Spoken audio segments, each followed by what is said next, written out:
Okay, so we're going to take a little digression here. We'll pick up where we left off on our last program about grains and nitrates and nitric oxide tomorrow. But I've been getting phone calls and letters, and probably if you're doing any longevity business, you've probably been getting calls or letters yourself. Last week at the end of the program, at the end of the bright side, we got a call from a gal who brought an article to my attention. I hadn't heard about this, but I since have. This is an article that appeared on a website that I usually like, although sometimes on this website there's some goofy stuff. But I usually like this website. Anyway, this article appeared on the website. It was written by somebody unknown, anonymous, somebody who apparently doesn't like Beyond Tangy Tangerine. And I've gotten calls, so is longevity. I'm sure you guys have gotten calls and letters if you're doing the longevity business. So in the interest of clearing up any concern or confusion about this article that appeared on, I think it was beforeitsnews.com, about the Beyond Tangy Tangerine, I want to give you my take on this article, which is somewhat incendiary and inflammatory. All right, so one of the most gratifying things about doing the bright side is the fact that you guys, my listeners, you guys get what I'm trying to communicate here, what I'm trying to say, what I want to stand for, what I want my professional, my personal, my spiritual life to stand for, what I'm offering you guys, what I'm offering you to identify with, namely the power we have over our bodies, for better or worse. We have power over our bodies for better, and we have power over our bodies for worse. We can mess things up, or we can fix things up. We can do it ourselves. This is what I want the bright side, and this is what I want to stand for. I want to stand for the simplicity of being healthy, and that includes getting healthy, and it involves not doctors, not medical strategies, but things we can do ourselves as individuals without experts, without white coats, without authorities. We can be our own health care professionals by relaxing, by supplementing, by moving our bodies, by eating correctly. Simple things, lifestyle things, by understanding the relationship between our thoughts, our mental nature, and our emotions, our psychological nature, and health, and relaxing and calming the body. These things all go together. And of course, so does intelligently and strategically using nutritional supplements. And if you've listened to this program for even 5 minutes or 10 minutes, you know that I love the Beyond Tangy Tangerine from Longevity. I've been using it in its many guises, in its several guises, for going on 18 years. It's a spectacularly designed formula. I'm speaking as a formulator. I'm speaking as a clinician. I've experienced the results personally myself. I've seen the results on countless others. And suffice it to say, I'm a fan of the Beyond Tangy Tangerine. So I was surprised and a little irritated, I must admit, when I read this article that showed up on the internet last week. A caller pointed it out to me at the end of a program. I believe it was Thursday morning. And you guys have emailed me about this article, and I've spoken to several people already. And understandably, this article has caused concern. If you haven't seen it, the headline on the cover page has the words poison in big red letters, and it's right over a bottle of Beyond Tangy Tangerine. Now, leaving aside the really laughable nature of this claim of poison, you know, thousands of people over the course of 17, 18 years have used this product. Probably tens, maybe hundreds of thousands of people have used this product. Some people for 10 years, some people for 12 years, some people for 17 or 18 years. And not a single one has responded in a way that would appear that they were poisoned. So this is a laughable claim, first of all. Nobody's poisoned by this stuff. On the contrary, most people will tell you they feel awesome when they use the stuff. So leaving that aside, if you read the article, there's very little substance to this claim, as inflammatory as this headline is poison. If you read the article, and I take it you guys who have emailed me or called or Facebooked me have not read this article, because there's nothing in this article. The headline is inflammatory, so obviously this guy has some kind of agenda, whoever he is, but there's nothing in the article that is even remotely indicative of poison in the Beyond Tangy Tangerine. The anonymous author writes, quote, "So a few months ago I sent a sample of BTT 2.0 to an independent Swiss laboratory for toxicological analysis, and the results are in. Beyond Tangy Tangerine 2.0 is contaminated and not fit for human consumption." This is what the, unquote. This is what this guy's saying in his hit piece. And it is a hit piece because there's no facts in here really, except for his claims, assertions. So how does he come to this conclusion that it's poison? Well, apparently, according to his supposed testing, BTT has nitrates. Poison? What? Has phosphates, okay?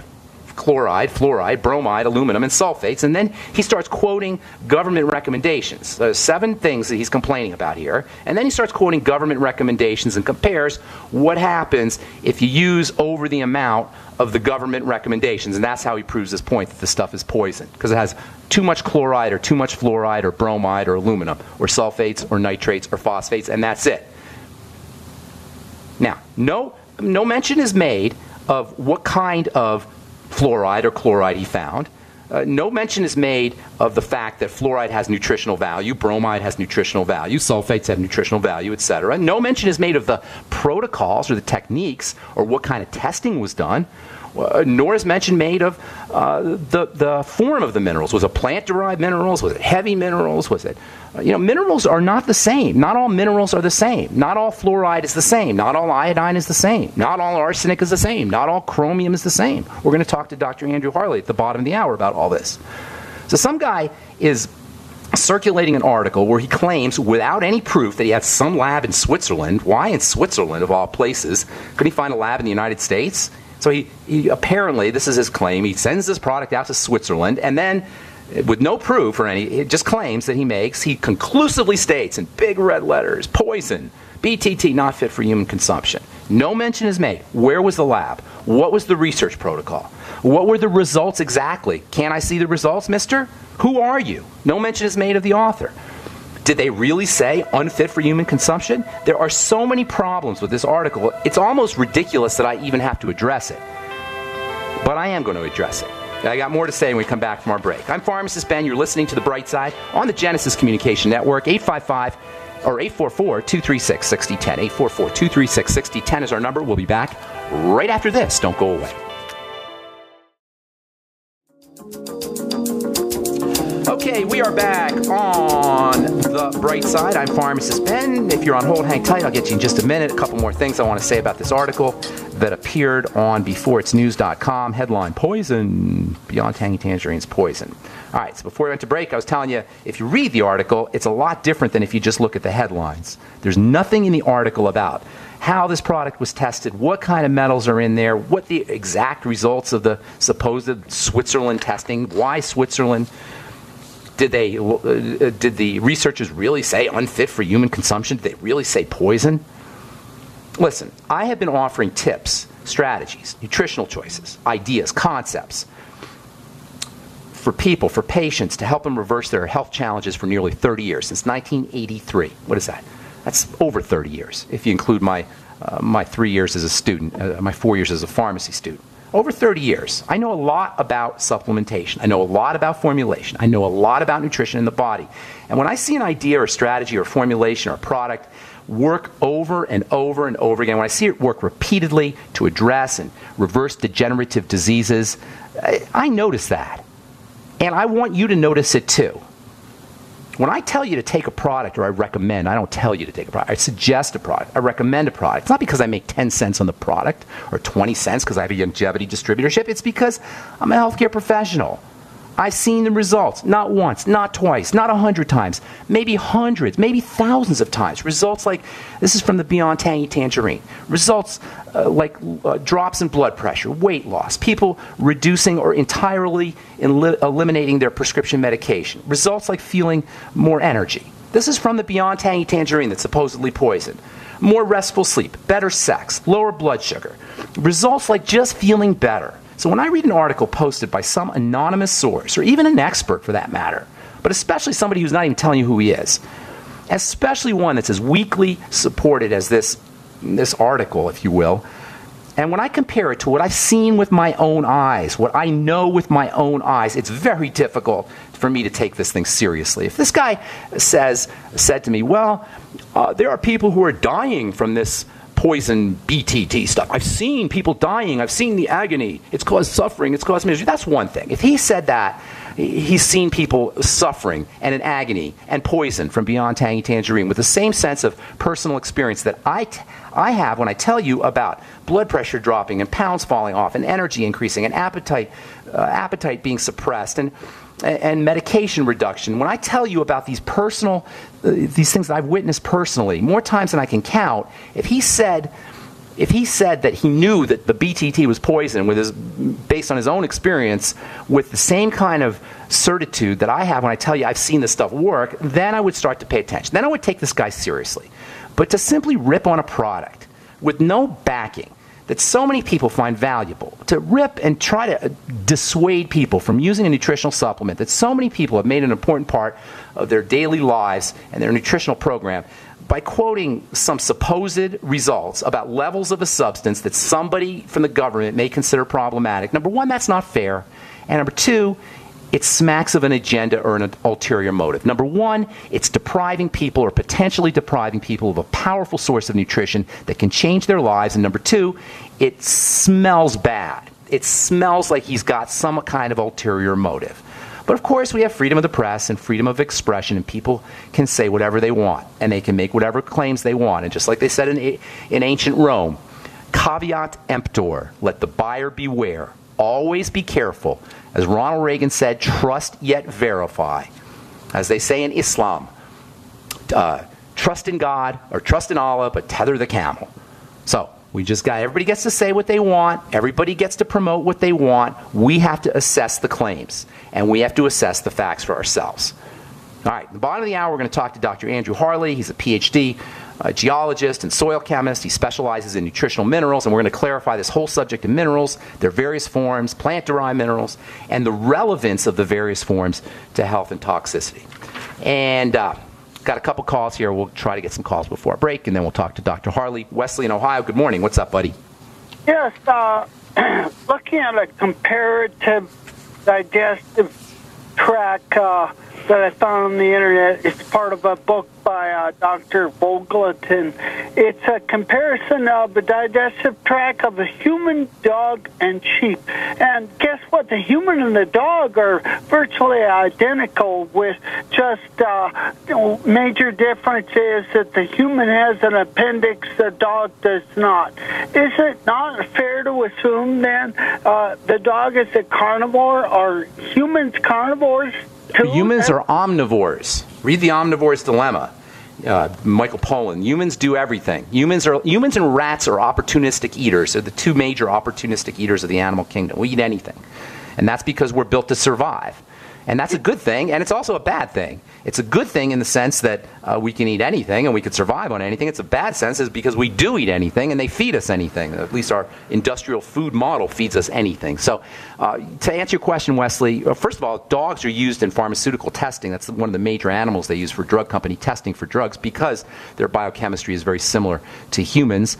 And then to answer your question specifically, no, we are omnivores. We eat anything, opportunistic eaters, not just carnivores, although certainly we are designed to eat meat. So sorry, vegetarians, the fact of the matter is our digestive tract is supposed to eat meat. It's supposed to eat anything, really, but including meat. Does that answer your question, Wesley? I guess, do dogs like to eat vegetables then? Sometimes, not as a rule, but yes, indeed. I've had dogs that ate carrots and cabbage, and I've seen dogs and cats too, for that matter. It's not their preferred source of food, but they've been domesticated like we have, and you'll eat a lot of different things that's not in their natural diet in the wild. I got to move on, Wesley. Thank you so much, buddy. Thanks for calling. Appreciate it very much. All right, Farhan, Virginia, welcome to the bright side. What's going on? Hey, Ben. I'm a first-time caller. What I really wanted to know was, where does the taurine come from in the Rebound FX? And I had a couple more questions, if you can answer that, please. Taurine is a very simple molecule. It's probably synthesized. I'm not sure where taurine comes from, but it is probably synthesized. It would be my guess. I don't believe it's a natural. I don't believe it comes from food. It probably is synthesized. The taurine molecule it's one of the smaller amino acids. It's not difficult to make in an industrial setting. It's a derivative of another amino acid called cysteine. I'm guessing it's probably manufactured. I'm not sure exactly. What were you thinking? Well, yeah, I mean, I'm a Muslim, so I couldn't really eat the natural taurine where it comes from. You can eat this one. This would not be an animal-derived taurine. Although taurine is, as you point out, taurine is an animal-derived amino acid. It's found in meat. Torah means bull. It was first found in ox bile, but it's probably synthetic. Great. I actually called in because Nasima asked me to call in to get my questions answered when I emailed the site. Another question I had was, what are your thoughts on plant-based proteins versus whey, and what are the best supplements for weightlifters? Okay, plant-based proteins can't even hold a candle to whey, and I'll tell you why. First of all, everything has protein. Vegetables have protein, animal products have protein, everything has protein. Protein's everywhere, it's ubiquitous. However, the benefits of whey protein is, and egg protein for that matter, is they're building proteins. They contain high concentrations of building amino acids. This will answer your second question. And they also contain factors. And factors are not amino acids, they're not protein, or they're proteins, but they're not amino acids. And they do various things. And I'll finish up when we come back because we got to take a commercial break. So hang on.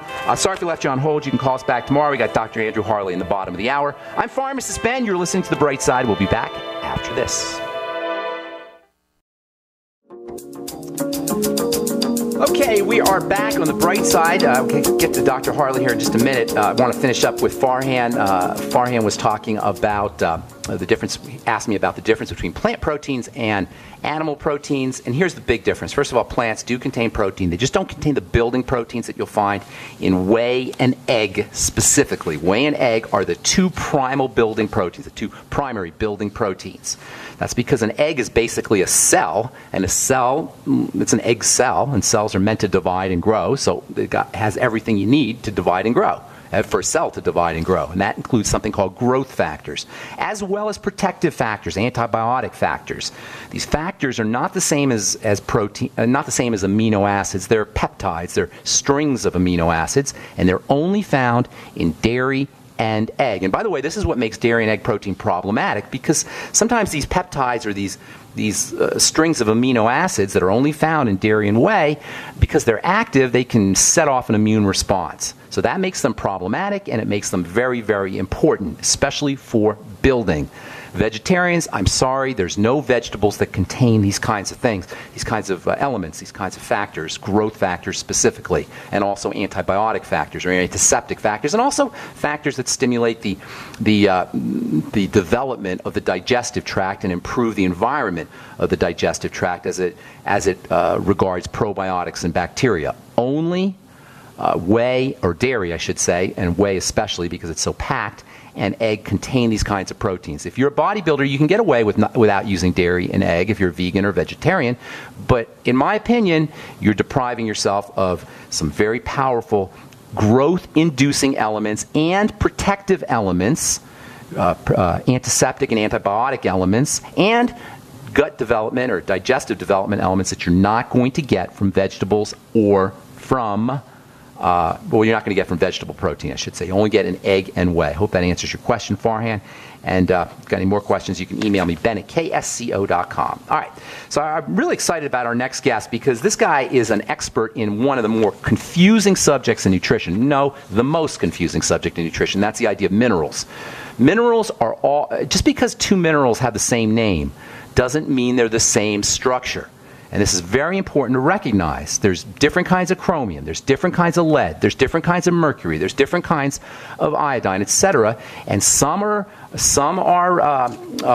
healthy and some are not. And you have to know about the form of the mineral. We talk here about plant-derived minerals, and they're a completely different animal, so to speak, completely different mineral than a heavy metal, for example. I want Dr. Andrew Harley, our guest coming up here to talk about this a little bit. Dr. Harley has an undergrad degree in earth sciences and a PhD in soil science and plant nutrition. And make no mistake about it, this is a very important and very difficult PhD to have. He's got 25 years of managing environmental issues in the soil and in the water. He's been responsible for hundreds of assessments and the cleanup of contaminated sites. He's dealt with a wide range of contaminants, including herbicides, pesticides, heavy metals. His specialty is soil remineralization, that is returning minerals back to the soil to improve soil health, as well as food nutrition. And he's also a very proud member, and I'm proud to have him aboard in the Longevity family. Thanks so much for joining us today, Dr. Harley. How you doing, buddy? Yeah, doing great, thanks, Dr. Fitz. Thanks for having me on the call. Thank you for joining us. So, when I was in pharmacy school and when I was studying chemistry, there was nothing that had the same idea of difficulty as something called PChem, right? Physical chemistry. And there were these bumper stickers that people used to have that said, honk if you passed PChem. Because physical chemistry is right, have you ever seen that? Honk if you passed PChem. PChem, or physical chemistry, for the listeners, is the hardest discipline in all of chemistry. It has a reputation for being the most difficult discipline in all of chemistry because it's about the physics of chemistry. It's about the electrons. It's about the quantum nature of what we call molecules and chemicals and atoms. And this is why minerals are such a confusing subject. Dr. Harley is an expert in these ideas, and that's why I wanted to have him come on the program. Doc, tell us a little bit, first of all, about your credentials, and then I want you to get into the idea of minerals are all being different. First of all, what specifically did you study in school in terms of minerals? So as I said, undergraduate was just earth sciences, so effectively a geology degree. And through that process, where I really concentrated in was the area of what I call geochemistry, which is the study of the earth and the chemistry of the earth and how all of those things play out. From there, let me stop you here for a second, Doctor. When you say the chemistry of the earth, you mean the chemistry of earth minerals, correct? Yeah, that's right. So everything that we have comes from, effectively comes from the earth. So for example, if we're at a zinc mine, for example, what is the chemistry of that zinc? How does it relate to the minerals? Through to mineral weathering, how do minerals weather, how do soils form, what is the chemistry associated with that? If we add water, what happens to those minerals, what happens to the form of chemistry of those minerals? As you said, there are two main components that are important in chemistry, and especially in the earth, and that is the oxygen component, and the water component. How do those two things combine to change, effectively a rock into something that becomes soluble?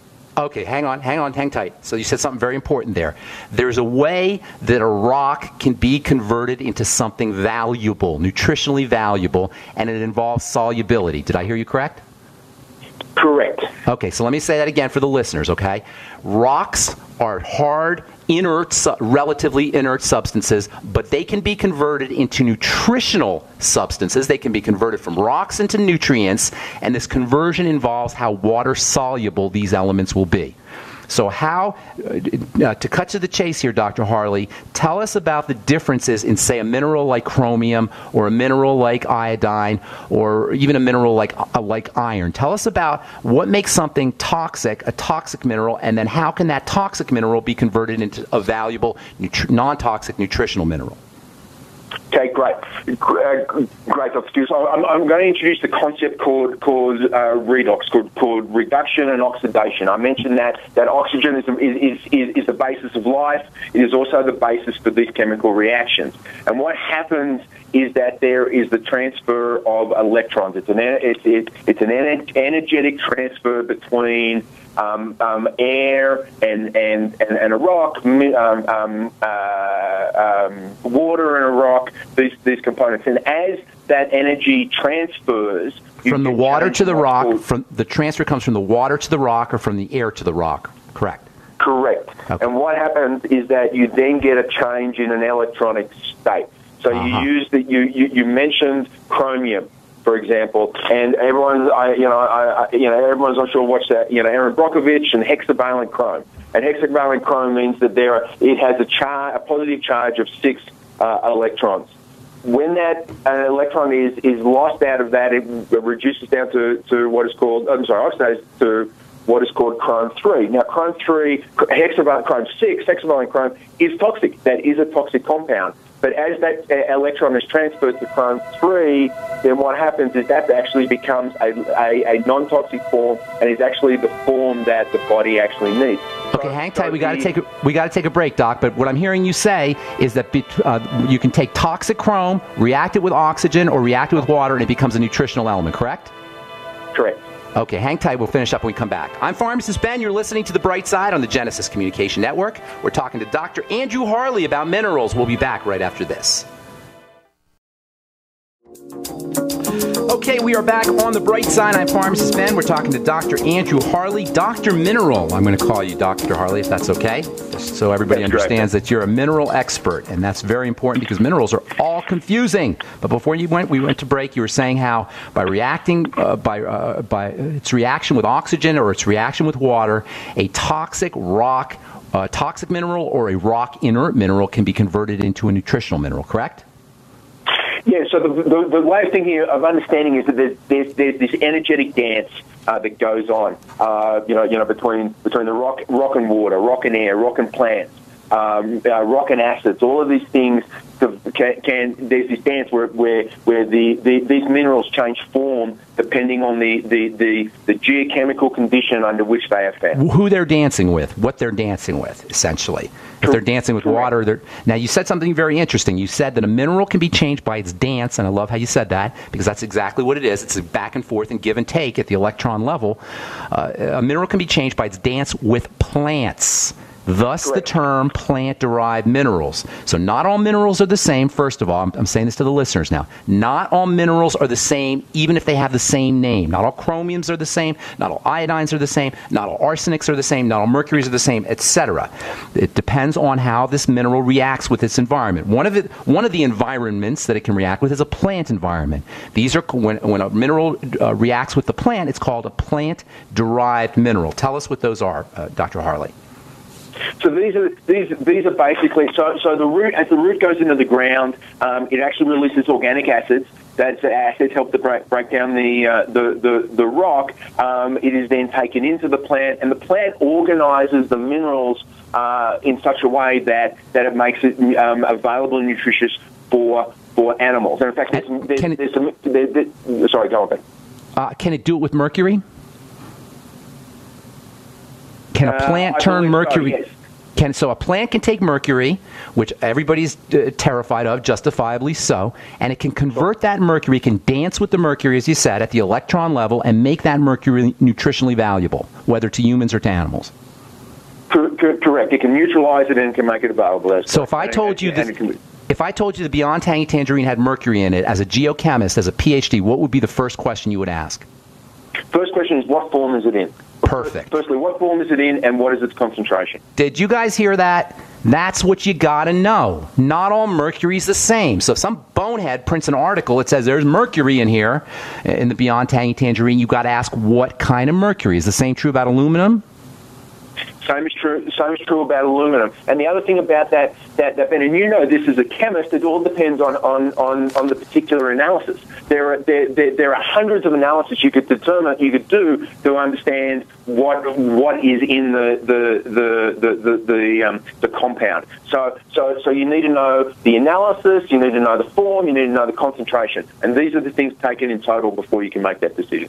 Okay, now did you read this article? Did you get a chance to read this thing that was published? I did get a chance to read it. Okay, so what's your take on it?